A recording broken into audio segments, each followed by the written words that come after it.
Jeni një anije, mbytet anija dhe ngelesh me një njeri tjetër. Shpëton ti edhe një tjetër. Shkoni në një ishull të shkret, i cili quhet ishulli 313. Për 8 vjet duhet të qëndrosh aty derisa të shpëtojë një anije. Me kë shkon nga këta personazhe, domethënë kë zgjedh? Ilir Metën, Sal Berishën, Edi Ramën apo Gjestin e Big Brotherit? Këto janë zgjedhjet?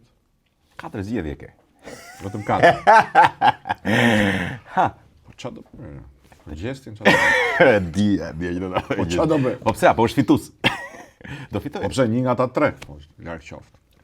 Pse për shembull, për te, sinqerisht, për te botës politike, nuk kishe asnjë vlerë personale, sepse për shembull kam përshtypjen që nëse përfundoni në një ishull, ju nuk do bëni muhabete politike apo nuk do keni garë me njëri tjetrin. Ju do jeni dy njerëz që do çilloseni në anë detit, do hani ar kokosi, do gjuani në peshkën dhe në një gjë për të kaluar kohën. Nuk gjen asnjë vlerë tek Rama, Berisha ose Meta për shembull si një shoqëri. Qofse është strong në këtë pikpamje. Po në këtë pikpamje. Në pikpamje mbijetese, po pa diskutim Gjesti o burse është njëri, këta 3 janë pleq, do t'i mbaj unë pastaj. Do të merrem unë, peshkoj për këta, të bledh ara kokosi për këta, kujdesem për këta, këta mezi i mbajnë këmbë. Plak, po flak fare.